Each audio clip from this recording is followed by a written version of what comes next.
In every special occasion like marriages or for prasadam or any other celebration, we definitely prepare kesari. In this video, I am sharing the secret tips to make one of the best kesari. This is a foolproof recipe and I have been making Kalyana Kesari almost 15 years now, exactly the same way, and every time I fall in love with this recipe all the more.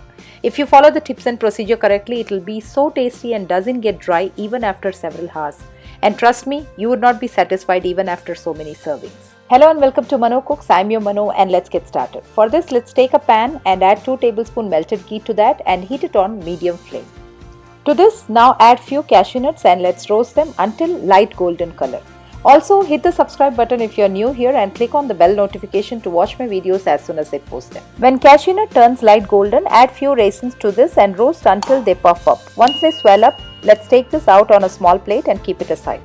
Now to the same pan, let's add 1 cup Rava or Suji. Let's roast the Rava in the leftover ghee until 4 to 5 minutes. We have to roast Rava until it is nice and aromatic but should not change the color of Rava. This is my best tip here. Every grain of Rava should be heated up but don't change the color of Rava, and also roast continuously with the help of spatula so that Rava does not burn. It's 5 minutes right now. It's roasted well now. Take this off on a plate and keep it aside. Now to the same pan, let's add water required to prepare Rava Kesari. So for 1 cup of Rava, it is always 3.5 cup water. The measurement of Suji and water is very important to get the right texture and softness. Now to this, add 1/4 cup or 4 tablespoon oil. You can add regular cooking oil which does not have any smell. Now close this with a lid and heat it on medium flame until we get vigorous boil. So as you see, water should be rolling boil. Only when water is boiling hard, take off the lid, and to that let's now add the roasted Rava. Now if you want, you can reduce the temperature to medium low and start adding the Rava. Always add Rava in small batches, mix it well and add next batch and mix and repeat the same.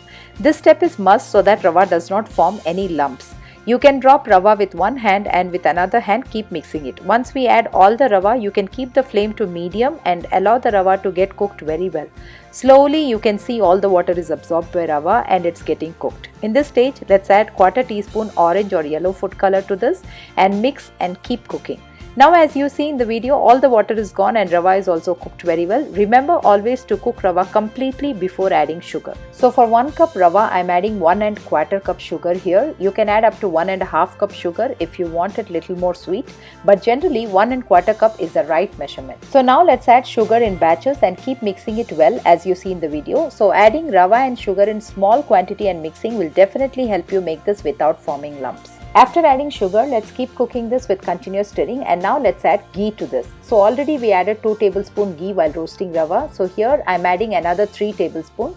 So for 1 cup of Rava, we need 1/4 cup oil and 1/4 cup ghee. In famous hotels and marriages, they definitely add oil and ghee. If you add only ghee for this recipe, kesari will get hard and dry after resting, and also you cannot have more. Adding oil gives the silky smooth texture to this kesari and makes it melt in mouth. Now to this, let's add cardamom powder.